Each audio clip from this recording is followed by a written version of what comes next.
ఉదయకాలపు దేవుని ప్రత్యక్షత.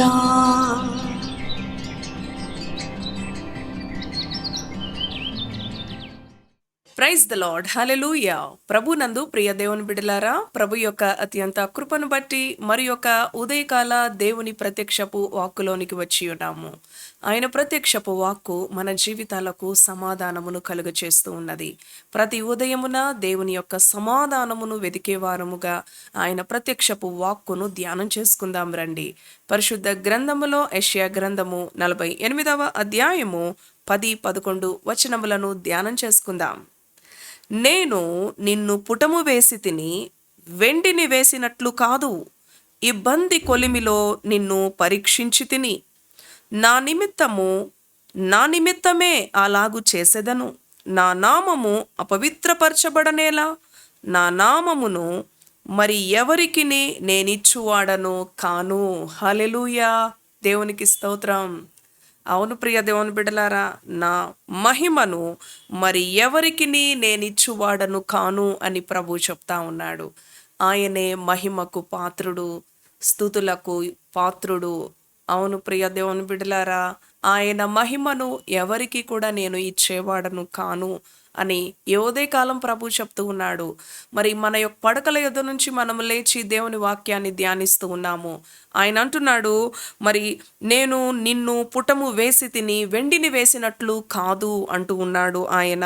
అవును ప్రియ దేవుని బిడ్డలారా, ఇబ్బంది కొలిమిలో నిన్ను పరీక్షించి తిని అంటూ ఉన్నాడు. ఈ ఉదయ కాలము ఎలాంటి ఇబ్బంది కొలిమిలో నీవు ఉన్నావు, ఎలాంటి శ్రమ కలిగిన అనుభవంలో, ఎలాంటి దుఃఖకరమైన అనుభవంలో, ఎలాంటి భయాందోళన కలిగిన అనుభవంలో నీవు ఉన్నావు, ప్రభు అంటూ ఉన్నాడు కదా. మరి చూడండి, ఇబ్బంది కొలిమిలో నిన్ను పరీక్షించి తిని అంటూ ఉన్నాడు. ఆయన మనలను పరీక్షించే దేవుడు, ఆయన మనలను పరిశీలన చేసే దేవుడు, ఆయన మనలను అవును ప్రియ దేవుని బిడ్డలారా గమనిస్తున్న దేవుడు. మన ఆలోచన, మన తలంపు, మన ప్రవర్తన, మన నడవడిక సమస్తమును కూడా ఆయన ఎరిగి ఉన్న దేవుడు. ఆనాడు అబ్రహాముకి లేక వృద్ధాప్యంలో పుట్టిన కుమారుడు మరి ఇస్సాకు, అవును ప్రియ దేవుని బిడ్డలారా అంటూ ఉన్నాడు. ఒక రోజున హఠాత్తుగా మరి ఈ యొక్క వార్త వినబడింది. అబ్రహమా అని పిలిచాడు.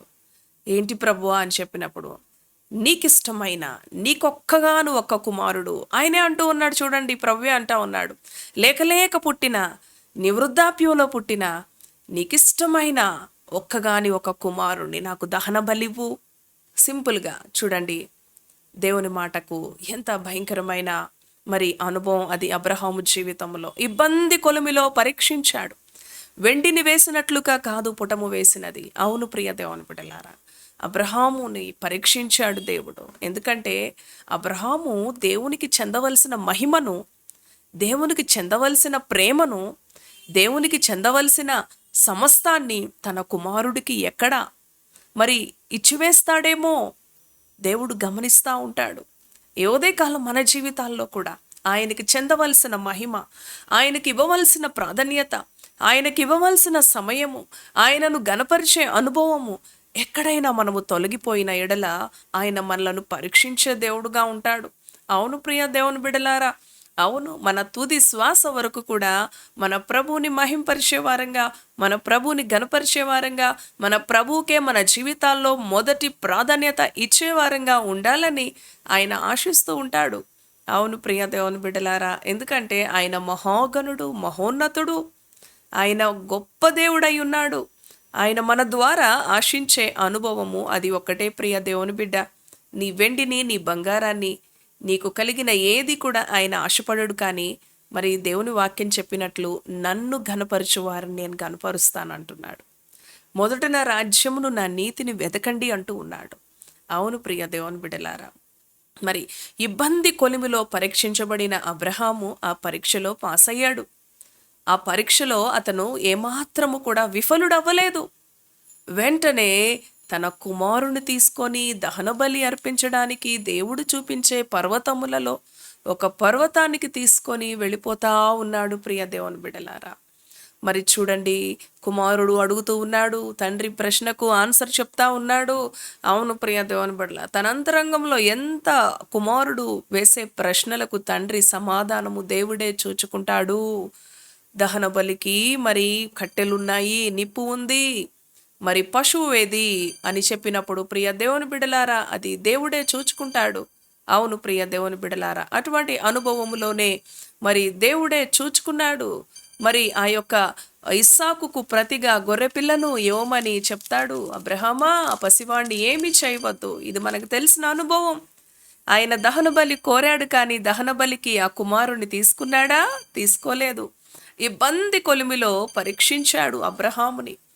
చదువుకున్నాం కదా, నా నిమిత్తమే అలాగు చేసేదను, నా నామము అపవిత్రపరచబడనేలా, నా నా మహిమను మరి ఎవరికి నేను ఇచ్చువాడను కాను. ఈ ఉదయకాలం మనము కూడా ప్రతి ఉదయమున లేచి ప్రభువుని మహింపరచాలి, ప్రభువుని ఆరాధించాలి, ప్రభువుని ఘనపరచాలి. ప్రభుతో మన సమయం, మొట్టమొదటి సమయం ప్రభుతో మరి గడిపిన అనంతరము మన పనుల్లోకి మనము విశ్రమించాలి. తద్వారా ఆయన మనలను దీవించే దేవుడు, మనలను ఆదరించే దేవుడు, మనలను స్వస్థపరిచే దేవుడు. ఎన్ని పరీక్షలు గుండా నీవు పయనిస్తున్నప్పటికీ కూడా, అవును ప్రియ దేవుని బిడ్డ, దేవుని మహింపరచు, దేవుని ఘనపరచు, దేవుణ్ణి ఆరాధించు, దేవునికి మొదటి ప్రాధాన్యత ఇవ్వు. తద్వారా అవును ఇస్సాకును మరి బలికొనని దేవుడు మరలా అబ్రహాముకి తిరిగి ఎలా అప్పగించాడో, తన జీవితంలో సంతోషాన్ని నింపాడో, అవును ఆయన పరీక్షించిన మీదట మనము సువర్ణము వలె మార్చబడదుము అని దేవుని వాక్యం సెలవిచ్చిన రీతిగా మన జీవితాలను అటువంటి అనుభవంలోనికి నడిపించుకుందాం. ఏ పరిస్థితులను బట్టి చింతించేవారుగా, భయపడేవారుగా ఉండకుండా దేవుని వాక్యాన్ని బట్టి, మన ప్రభు మన జీవితాల్లో ఉన్న అనుభవాన్ని బట్టి ఆనందిద్దాం, సమాధానముతో ముందుకి కొనసాగుదాం. ఇటు మాటలు ప్రభు మన వినికిడిలో దీవించునుగాక. తలలు వంచండి. దయగలిగిన తండ్రి, పరిశుద్ధుడా, నీ పరిశుద్ధ నామానికి వందనాలు. నాయనా, ఈ ఉదయకాల ప్రత్యక్షపు వాక్కు ద్వారా నీ బిడ్డలను దర్శించావు, నీకు స్తోత్రాలు. అవును ప్రభువా తండ్రి, ఇబ్బంది కొలిమిలో పరీక్షించబడిన అనుభవంలో అబ్రహాము విఫలుడవ్వలేదు. అవునయ్యా, నీ నామమునకే ఘనత, మహిమ, ప్రభావాలు మేము చెల్లించాలి. ఎన్నడూ మాకుగా మేము మహిమను, మాకుగా మేము ఘనతను, మాకుగా మేము ఏది కూడా నాయనా అలవర్చుకోకుండా, అవును ప్రభువా తండ్రి, సమస్త ఘనత మహిమ నీకే ఆరోపించేవారుగా, మొదటి ప్రాధాన్యత నీకు ఇచ్చేవారుగా మా జీవితాల్లో నాయనా మొదటి స్థానములో, మొదటి సమయము, అవును తండ్రి, ప్రతి విషయంలో కూడా నిన్ను గణపరచుటలో తండ్రి నీ బిడలైన మమ్ములను బలపరచండి. ఇబ్బంది కొలిమిలో పరీక్షించబడుతున్న నీ బిడలను నీవు ఎరిగి ఉన్న దేవుడో, వారిని ఒక దినాన అధికమైన సంతోషంతో నీవు నిలబెట్టబోతున్న దేవుడో, నిన్ను బట్టి నీవిచ్చిన వాక్యాన్ని బట్టి సంతోషిస్తూ ఈ ఆయుష్కాలపు దినాన్ని ప్రభువా నీతో ప్రారంభించుకునే కృప నాయనా అనుగ్రహించమని, తలపెట్టబోతున్న ప్రతి పనిలో బిడలకి తోడుగా ఉండి జయం అనుగ్రహించమని యేసు నామములో ప్రార్థిస్తున్నాము తండ్రి. Amen. Amen. Praise the Lord. God bless you.